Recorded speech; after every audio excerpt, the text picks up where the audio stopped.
여러분 혹시 집에 바퀴벌레가 나타났던 적이 있습니까?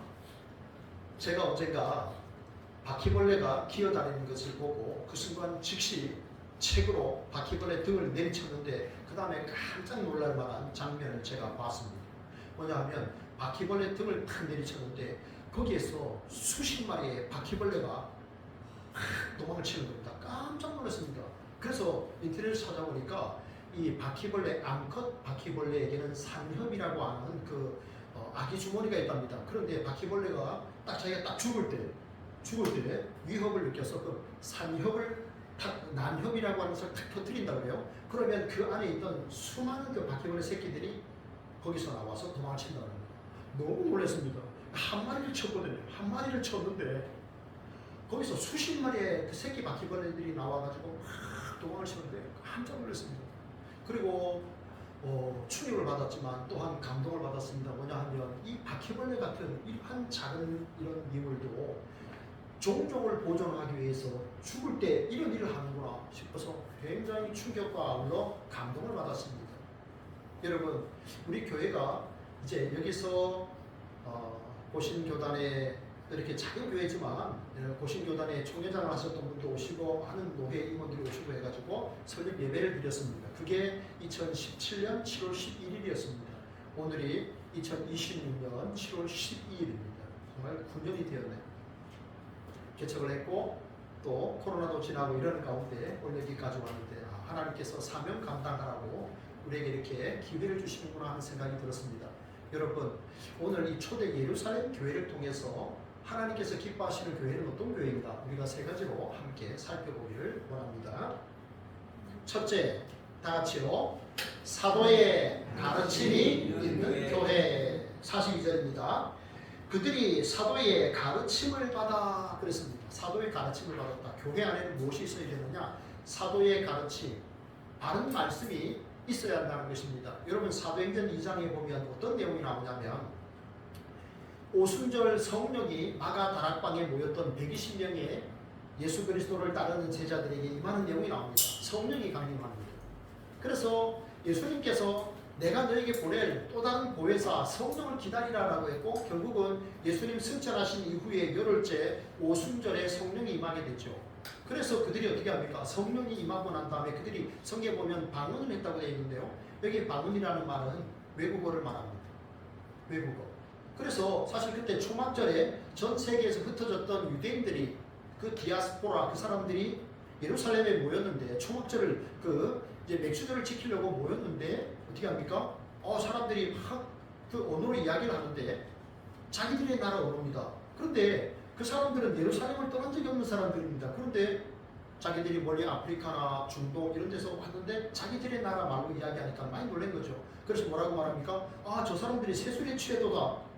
그런데 술에 취한 것이 아니라 오순절 성령이 강림하시니까 그런 놀라운 아주 좀 이상한 일들이 일어났던 것이죠. 그때 베드로가 설교합니다. 요엘서 2장을 가지고 설교하죠.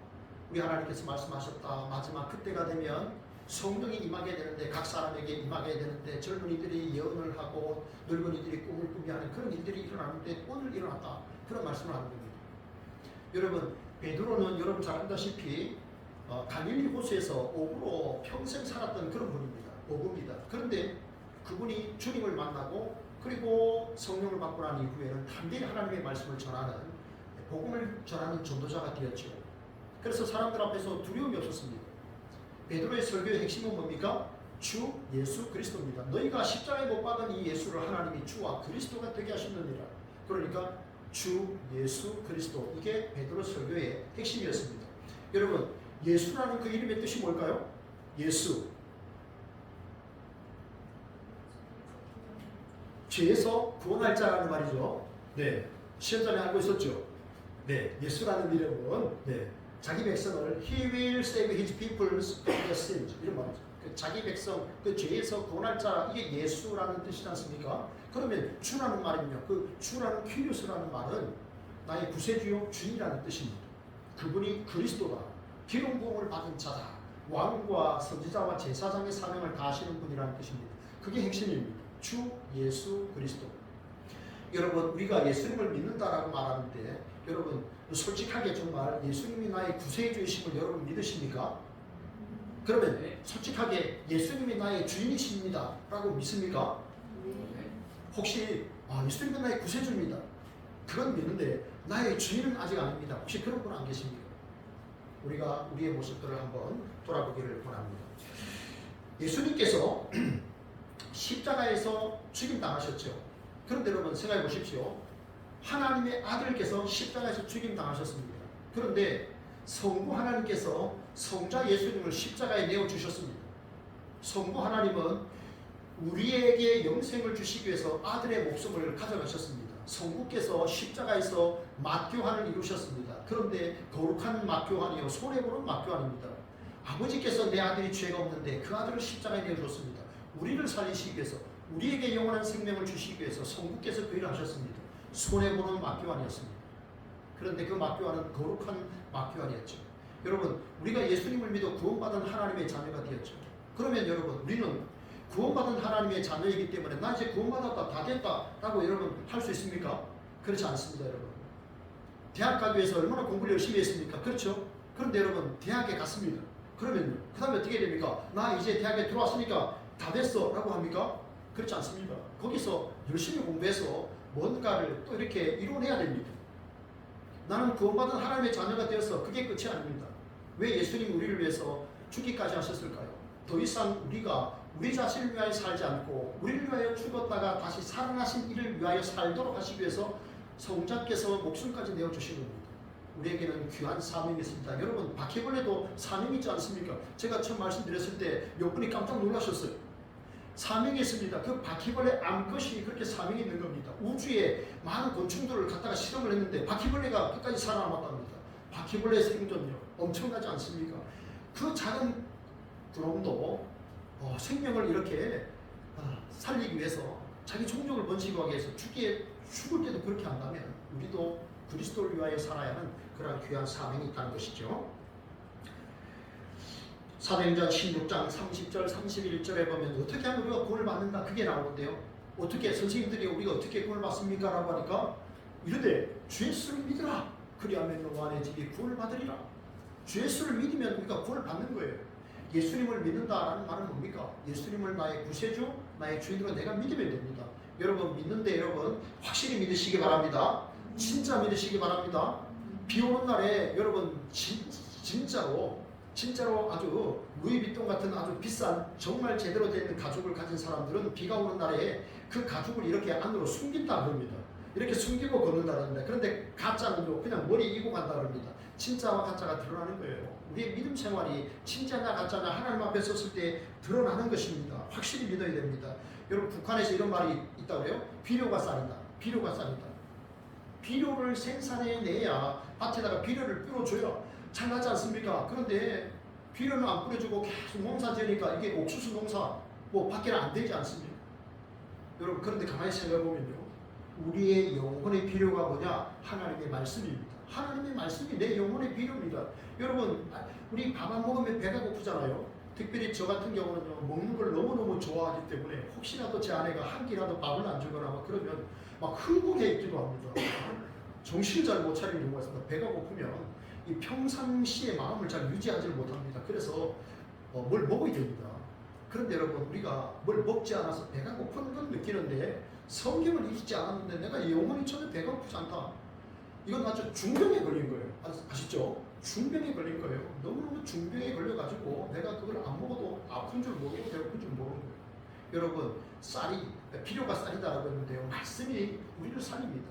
그 하나님의 말씀, 여러분 그것이 우리의 삶을 아름답게 살찌울 수 있기를 축복합니다. 여러분 제가 솔직히 한번 물어볼까요? 여러분 핸드폰 만지는 시간이 많습니까? 성경 읽는 시간이 많습니까? 핸드폰 보는 시간이 많습니까? 성경 보는 시간이 많습니까? 제가 여러분에게 묻습니다. 하나님이 물으신다고 생각하고 한번 대답해 보십시오. 내가 손으로 뭘 만지작거리고 있는가? 내가 뭘 쳐다보고 있는가? 내 소망이 어디에 있다고 나는 생각하고 있는가? 그것입니다. 나의 소중한 시간을 여러분 어디에 쓰고 있습니까? 하나님의 말씀이 내 발에 등이요 내 길에 빛이라는 말을 했습니다. 등불이 빛이 비치지 않으면 이거 끌을 수가 없습니다. 여러분 운전하시는 분들 많잖아요. 비 오는 날에 와이퍼 작동 안 되면 갈 수가 없는 겁니다. 아무리 좋은 차라도 나갈 수가 없는 거잖아요. 하나님의 말씀이 우리의 인생의 등불이요. 그런 줄 아시고 여러분들 말씀을 여러분 계속해서 반복해서 읽고 그리고 묵상하고 순종하며 살아갈 수 있기를 축복합니다. 네. 예수님께서 금식하셨잖아요. 40일 금식하셨는데요. 예수님이 40일 금식하셨으니까 나도 금식해야지 하고 여러분 너무 많이 무리하게 도전하지 마십시오. 목사님들도 돌아가신 경우들이 들어있다고 합니다. 그런데요, 예수님 40일 금식하신 이후에 마귀가 찾아왔잖아요. 그리고 첫 번째 질문이 뭡니까? 네가 정말 하나님의 아들이냐? 그렇다면 이 돌덩어리가 떡덩어리가 되게 하라 라고 유혹을 하죠. 근데 예수님 뭐라고 말씀합니까? 신명기 8장의 말씀으로 사람이 떡으로만 살 것이 아니요 하나님의 입에서 나오는 모든 말씀으로 살 것이니라. 그렇게 말씀하셨죠. 말씀으로 예수님께서 그 시험을 이기셨던 것을 볼 수가 있습니다. 여러분 초대교회에는요 사도의 가르침이 있었다고 했습니다. 직접 예수님을 만난 분들이 복음을 전했으니까 얼마나 잘 믿었을까요? 그럼 여러분 오늘날에는 사도가 없잖아요. 그럼 오늘날에는 누가 있습니까? 하나님께서 목회자를 세우셨습니다. 신학 공부를 하게 하시고 목회자를 세우셔서 교회로 파송을 하고 그렇게 해서 또 하나님의 말씀이 전파되게 합니다. 이곳에서 제가 전하는 하나님의 말씀이 또 바른 하나님의 말씀이 전파될 수 있도록 여러분들 기도해 주시기를 바랍니다.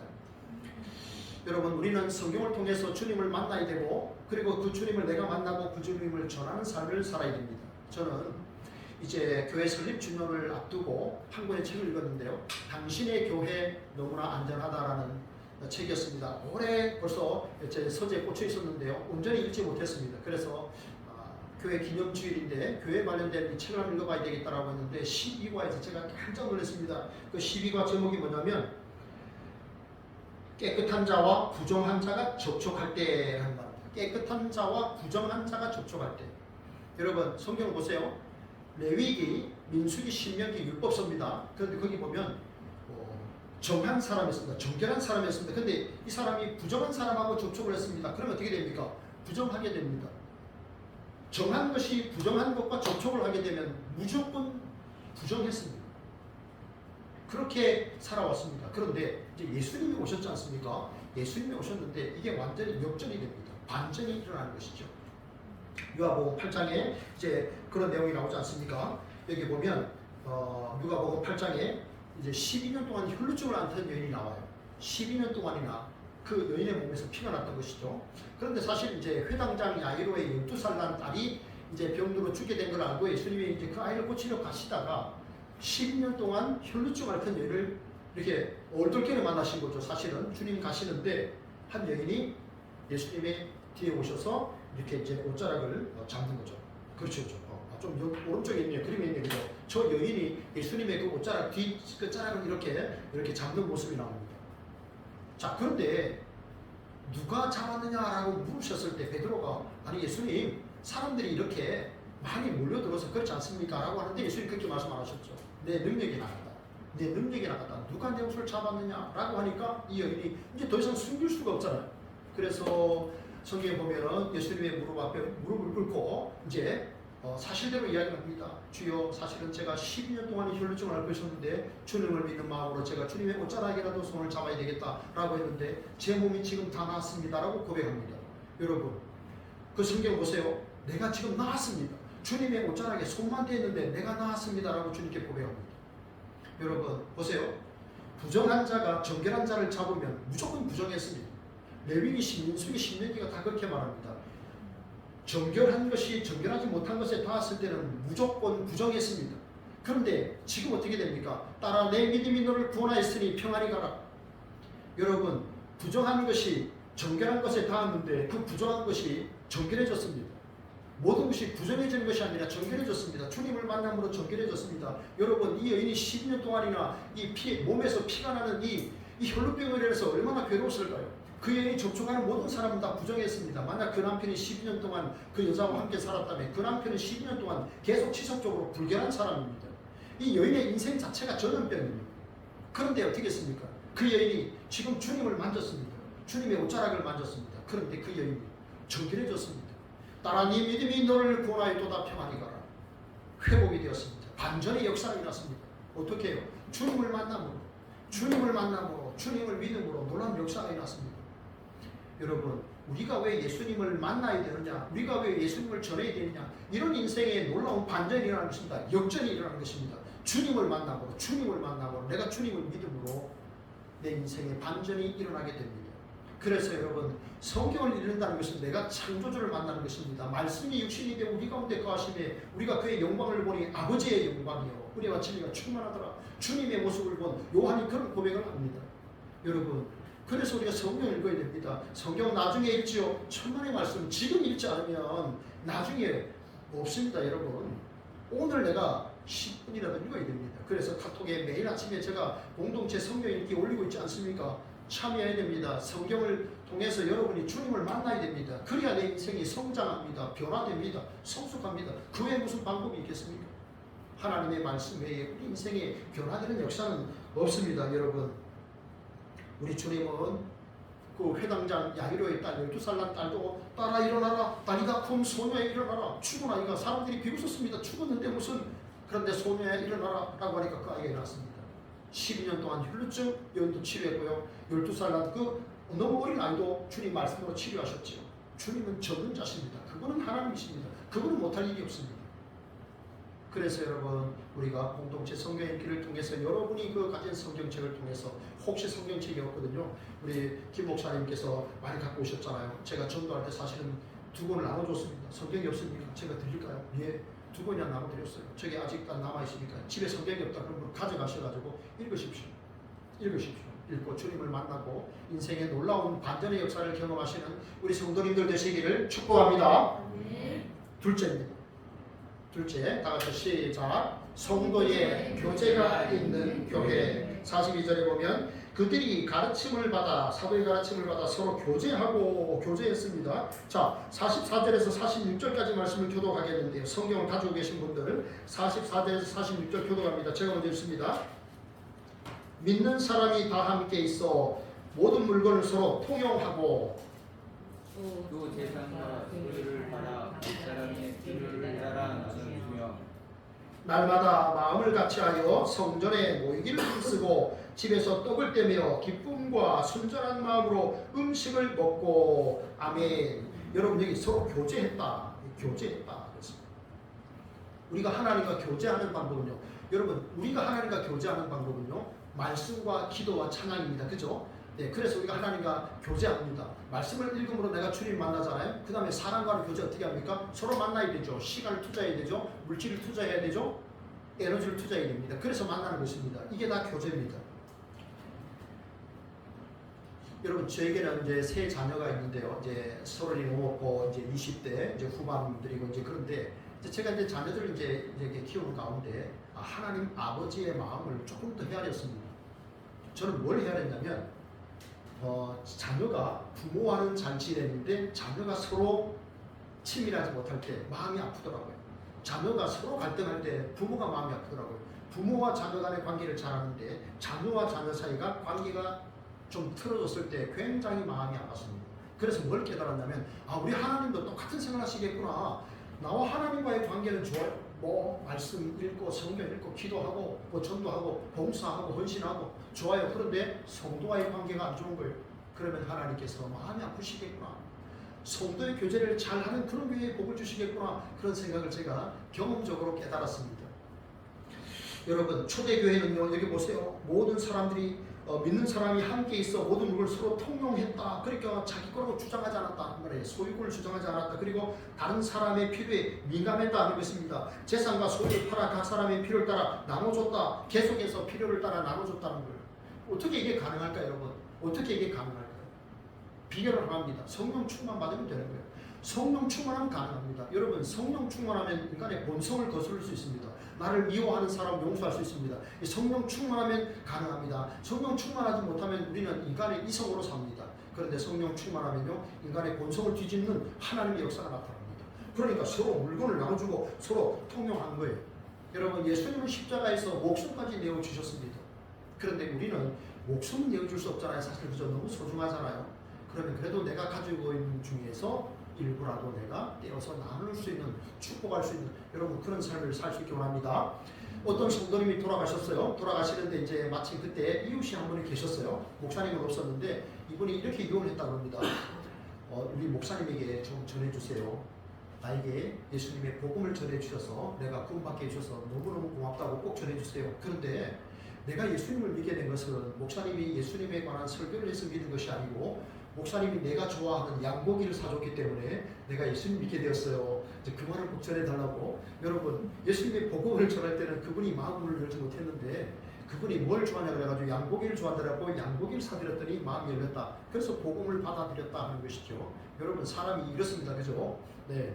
그 음식을 통해서 그것을 도구로 해서 하나님의 사랑이 흘러가니까 복음이 믿어지게 된 거잖아요. 이렇게 교제가 중요합니다. 떡을 뗐다라는 말이 42절에 나오는데 이 말은 초대교회 성도들은요 떡을 뗐습니다. 무슨 말이냐면 예배하고 그 다음에 떡을 뗐습니다. 애찬도 되고 성찬도 되는데요. 왜 그러면 초대교회 성도들이 집에서 모이든지 또 성전에서 모이든지 그들이 예배하고 식사를 했느냐 하면 성도들 가운데 식사할 수 있는 여건이 안 되는 그런 분이 있었다는 겁니다. 그래서 함께 모여서 식사를 같이 했다 이 말이에요. 어떤 분이 목사님들 세미나에서 이제 조별 토론하는데 이제 이런 이야기가 나왔어요. 왜 예수님께서 500년의 기적을 이루시고 난 다음에 이 광주리에 그걸 다 12광주에 거두게 했을까? 그걸 가지고 토론하는데 제가 뭐라고 했냐면 제 생각에는 아마 내일 음식을 먹을 것이 없는 분들이 그 안에 있었을 것이다. 그래서 그분들로 하여금 가져가게 하시기 위해서 다 모으라고 했을 것 같다. 이제 그렇게 해서 이해가 된다. 이제 그렇게 해서 이제 정리를 했습니다. 그 다음에 주석을 찾아보진 않았는데 그런 거 아니겠습니까? 그죠? 남는 거 거둬 드리는 겁니다. 거둬서 또 어떻게 합니까? 그 다음 때에 식사에 염려가 있는 분들은 가져가시는 겁니다. 그래서 우리도 싸우는 경우 있잖아요. 그런 거 아니겠습니까? 그죠? 그리고 난 다음에 이제 성찬식을 하는 거예요. 애찬 식사를 가볍게 하고 난 다음에 성찬식을 합니다. 성찬식은 왜 성찬식을 합니까? 예수 그리스도의 죽으심과 부활을 기념하는 거예요. 기독교의 핵심 교리가 뭡니까? 예수 그리스도의 죽으심과 부활입니다. 이건 절에서도 따라하지 못하는 거예요. 예수님 성탄절 축하합니다. 성탄절에 불에서 저 불교에서도 현수막 걸잖아요. 그런데 부활절에 못 걸잖아요. 왜냐? 누구든지 그 부활이 없거든요. 석가모니가 부활하지 못했거든요. 3일 만에 남겼잖아요. 죽음의 문제 앞에서는 석가모니도 무너진 거예요. 공자도 무너진 거예요. 맹자도 무너졌어요. 소크라테스도 무너졌는데 예수님 사망의 문제를 깨고 일어나셨잖아요. 우리 그걸 믿잖아요. 예수 부활하셨네? 나도 부활하겠네. 그러니까 부활이 내 소망이 되는 거예요. 우리가 이 땅을 살지만 부활의 몸을 입게 될 때 온전한 몸, 영원한 몸, 아프지 않고 상처 없는 깨끗한 몸으로 영원토록 주와 함께 살게 될 줄로 믿습니다. 초대교회 성도들은요 서로 이렇게 믿음의 교제를 나눴습니다. 여러분 우리도 마찬가지입니다. 믿음의 교제 나눠야 되고요. 또 음식의 교제도 나눠야 되고 그리고 또 이렇게 성도의 교제를 잘 나눠야 되는데요. 제가 아까 한 권의 책 당신의 교회 너무 안전하다라고 하는 그 책에 보니까 이런 또 이야기가 있었어요. 어떤 대학생이 있었는데 이제 다른 곳으로 공부를 하러 갔어요. 다른 곳으로 공부를 갔는데 목사님께 물어보니까 어느 교회 가면 좋겠다. 그래서 이제 그 교회 갔답니다. 그래서 이제 일찍 가서 책상에 이렇게 딱 앉아 있었는데 어떤 부부가 오셨대요. 그러면서 하시는 말씀이 내가 이 자리에 40년 동안이나 앉아 있었는데 다른 자리로 가세요 라고 하더랍니다. 청년이 너무 놀랐죠. 내가 이 자리에 40년 동안이나 이 자리에 왔는데 당신이 여기 와서 앉아 있다고. 여기 내 자리라고 가라고 했답니다. 그래서 이 청년이 또 다른 데를 갔답니다. 근데 다른 자리에 앉아 있으니까 또 앞에 어떤 사람이 자기 앞에 의자에 앉아갖고 자기를 탁 돌아보더랍니다. 그래서 청년이 낌새를 차려서 혹시 이 자리가 성도님 자리인가요? 하니까 네 그렇습니다. 그래서 또 다른 데를 갔다는 거예요. 그래서 3번 자리를 옮겼답니다. 그리고 다시는 그 교회를 가지 않았다고 합니다. 실제로 그런 경우가 제가 서울에 있을 때 또 일어나서 저도 마음이 아팠던 적이 있었습니다. 여러분 우리는 특별히 서로 잘 아는 분들, 신뢰가 되는 분들은 마음을 열고 이렇게 하잖아요. 그런데 새로 오신 분들에게는 우리가 염려, 뭐랄까 좀 의심의 눈초리랄까요? 좀 이렇게 친절하지 못하는 경우가 있습니다. 여러분 우리 교회는 자리 때문에 시험 들어간 적은 없습니다. 이렇게 너무 과하게 이렇게 또 막 선거운동 하시는 막 그런 것 때문에 이렇게 또 시험 들어가신 분은 있지만 뭐 의자 때문에 가신 분은 없어요. 그렇지만 여러분 새로 오신 분들이 있으면 그분들의 마음을 여러분 좀 편안하게 해드릴 수 있기를 원합니다. 천국은 여러분 예배 공동체고 교제 공동체입니다. 우리가 아름다운 교제를 통해서 하나님이 기뻐하는 교회로 세워가기를 축복합니다. 이제 마지막 셋째 시작. 기도와 찬송이 있는 교회. 네 여러분 오늘 42절과 47절에 보면 그들이 전적으로 기도했다는 것을 보게 되는데요. 여러분 기도했다는 것입니다. 기도했다. 모여서 뭐 합니까? 여러분 기도해야죠. 여러분 제가 지금 300시간 기도 프로젝트 우리 상가교회지만 마음껏 392766 번호를 누르고 들어와서 불도 켜고 에어컨도 켜고 편하신 대로 불을 끄기도 하고 여기 와서 여러분 마음껏 기도하십시오. 기도 제목을 따라 기도하십시오. 하나님 나를 좀 회복시켜 주십시오. 내게 은혜를 베풀어 주십시오. 우리 이종호 목사님 목회할 때 아름다운 열매 맺히도록 은혜를 베풀어 주십시오. 이렇게 기도하시고요. 그래서 저도 이제 그 기도 제목을 따라서 여러분 매일매일 기도합니다. 그렇게 기도하셔야 돼요. 기도할 때 역동성이 있는 거예요. 그죠? 네. 기도할 때 역동성이 하나님의 놀라운 일이 일어납니다. 그 다음에는요. 그 다음에 이제 제가 이제 기도에 관한 그 이야기를 하나 이제 설교문에 적어놓은 게 있는데 이제 제 아들이 중학교 5학년이 되니까 벌써 한 20년 전 일대 그 일인데 어떤 일이 있었냐면요. 이제 제 친구가 미국에 있는데 목사님들 이제 동기 목사님들 자녀들 미국에 한 달 동안 공부를 시켜주겠다. 그래가지고 이제 보냈어요. 이제 우리는 비행기 티켓만 하고 그래서 모든 생활과 다 했어요. 그 교회에서 다 했는데 이제 제 아들이 떠나야 되는데 여권이 나오지 않는 거예요. 그래서 기도했어요. 제하고 제 첫째 딸하고 둘째 딸하고 모여서 셋이서 기도했는데 제 큰딸이 뭐라고 했냐면 아빠 어제도 똑같은 기도 제목으로 기도했는데 왜 오늘도 똑같은 기도 제목으로 기도하냐고 왜 자꾸 기도하냐고 조금 짜증이 나는 목소리로 그렇게 저한테 따졌어요. 그래서 제가 뭘 했냐면 왜 자꾸 어제도 똑같은 기도 제목으로 기도하고 오늘도 똑같은 제목으로 기도하냐면 아직 응답이 안 됐기 때문에 그래야 우리 계속 기도하는 거란다 그런 말을 한 적이 있어요. 여러분 그래가지고 있잖아요. 출국하는 당일 아침에 여권이 나와가지고 제가 태워서 인천공항에 간 적이 있었어요. 참 뭐랄까 다이나믹하다고 할까요? 어쨌든 계속 기도를 했더니 은혜를 주셨어요. 여러분 이제 비자가 나왔다고 뒤에서 이야기하는데 비자가 나왔습니다. 당일 아침에 그래가지고 이렇게 기도의 응답의 경험을 한 적이 있었습니다. 여러분 때로 우리가 기도하다 보면 참 빨리 응답이 안 되는 경우 있잖아요. 낙심되는 경우도 있고 그죠? 하나님 어찌하여 나를 버리셨나이까 다윗이 그런 시편에 그런 고백을 하잖아요. 그죠? 5주 기도가 응답이 안 됐으면 다윗이 그런 기도를 했을까요? 여러분 그럼에도 낙심되고 절망될 때에도 여러분 기도를 포기하지 않기 바랍니다. 계속 기도하시기 바랍니다. 그 다음에는요 찬미했다라고 했어요. 찬미했다라는 말은요 찬송했다라는 말이에요. 찬송했다 또 찬양했다 찬미했다라는 말이 이 세 가지가 똑같은데요. 여러분 찾아보면 한 330회 정도 나온다. 인터넷 찾아보면 그렇게 나올 거예요. 한 330번. 여러분 혹시 용인시 터미널에 우리 버스 터미널 옆에 가면은 자마르라는 커피숍이 있는데 혹시 여러분 보셨습니까? 자마르라는 커피숍이 있어요. 그 롯데 쇼핑마트 있고 거기에 붙어 있는 건데요. 자마르라는 커피숍의 이름이 악기로 찬양하다라는 히브리어입니다. 악기로 찬양하다. 기타 치면 악기 소리가 나잖아요. 그 말입니다. 자마르라는 뜻이에요. 여러분 우리는 하나님 앞에 내가 정말 찬송가를 많이 부르는가 아니면 유행가를 많이 부르는가 혹은 내가 찬송가 가사를 더 많이 암기하고 있는가 아니면 유행가 가사를 더 많이 암기하고 있는가 한번 여러분 스스로 한번 생각해 보면 좋겠습니다. 찬송가 가사는요 여러분 우리의 삶에 큰 기쁨 그리고 소망을 줍니다. 여러분 기도와 찬송의 능력을 성경을 통해서 한번 볼까요? 사도행전 16장에 보면은 이제 바울과 신라가 전도하다가 감옥에 갇혔어요. 근데 감옥 가기 전에 매도 많이 맞았어요. 그런데 그날 밤에 바울과 신라가 그 감옥에서 뭘 했냐면 성경을 보면 기도하고 찬양했다라고 했어요. 그런데 기도하고 찬양했더니 어떤 일이 있었느냐? 지진이 일어난 거예요. 옥터가 흔들리면서 옥문이 열린 거예요. 그러니까 간수장이 죄수들이 다 튀었겠구나. 이제 내가 죽었다. 왜냐하면 죄수가 튀면 간수가 대신 죽거든요. 내가 죽어야 되겠다 하고 이제 자결을 하려고 했는데 바울과 신라가 우리가 여기 다 있다 그대로 있다라고 한 거예요. 왜냐면은 바울과 신라는 죄를 진 게 없으니까 굳이 도망갈 이유가 없는 거잖아요. 그래서 그대로 있었던 거예요. 그러니까 그 간수가 고백한 거예요. 선생들이요, 내가 어떻게 하면 구원 받을 수 있습니까? 그래가지고 온 가족이 다 예수 믿고 세례 받습니다. 그래가지고 빌립보 교회가 태동이 되는 거예요. 그 사람들이 멤버예요. 여인 두아디라라고 하는 자주장사 그 여인과 아울러서 이 감옥의 간수 가족이 초대교회 성도로 빌립보 교회가 태동 그렇게 된 겁니다. 말씀과 기도의 역사인 것이죠.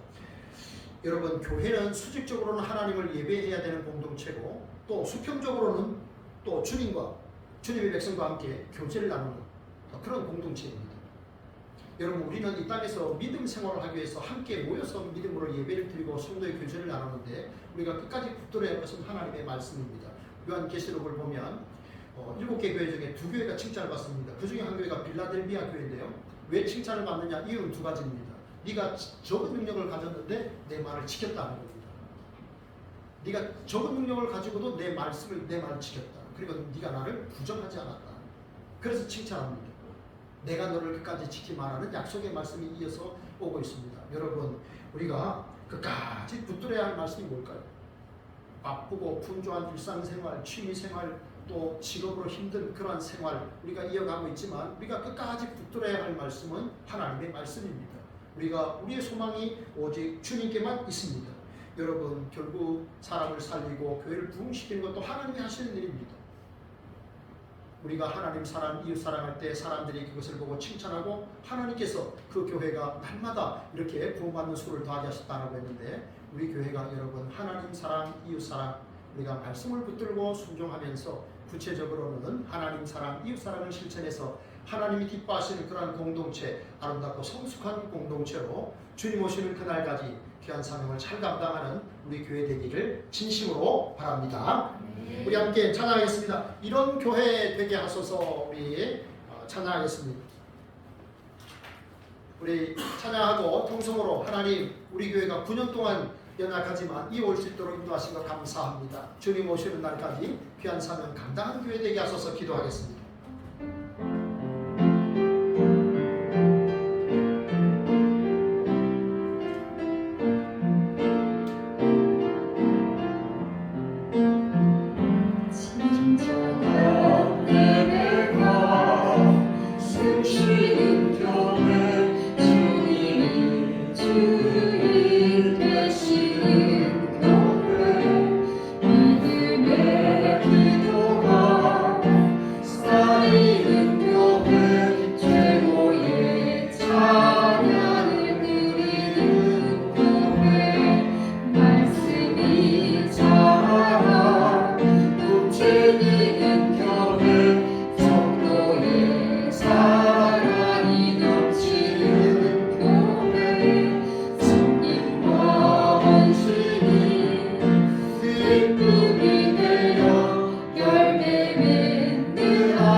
기도하겠습니다. 하나님 감사합니다. 9년 전 이곳에 하나님 개척 설립 예배를 드릴 수 있도록 하나님 우리에게 은혜를 베풀어 주시고 9년의 세월 동안 지켜주신 것 너무너무 감사합니다. 하나님 아버지, 주님이 기뻐하시는 초대 예루살렘 교회처럼 하나님 우리 교회도 하나님 아버지 서로의 가르침이 교회, 많은 하나님의 말씀이 선포되는 교회가 되게 하여 주시기를 원하고, 하나님 아버지 성도의 교제가 넘치는 하나님 그러한 하나님 우리 성숙한 교회가 될 수 있도록 인도하여 주셨기를 원합니다. 서로 돌아보게 하시고 서로의 필요에 하나님 민감하게 반응할 수 있는 우리 교회가 되게 하여 주옵소서. 많은 사람을 축복하고 섬기는 교회 되게 하옵소서. 하나님 우리 교회들 기도가 이어지게 하여 주시고 찬송이 풍성한 그런 교회가 되게 하옵소서. 기도와 찬송을 통해서 하나님 아버지 영혼을 회복되고 살아나고 하나님 기뻐하는 아름다운 교회로 세워줄 수 있도록 성도의 주장이 주옵소서. 하나님 감사합니다. 우리 예수 소망교회가 초대 예루살렘 교회처럼 아름답고 성숙한 교회, 그래서 칭찬받고 하나님께서 날마다 구원받는 사람을 더하여 주는 그러한 교회로 세워지도록 은혜 내려 주옵소서. 감사하고 예수님 이름으로 기도합니다. 아멘.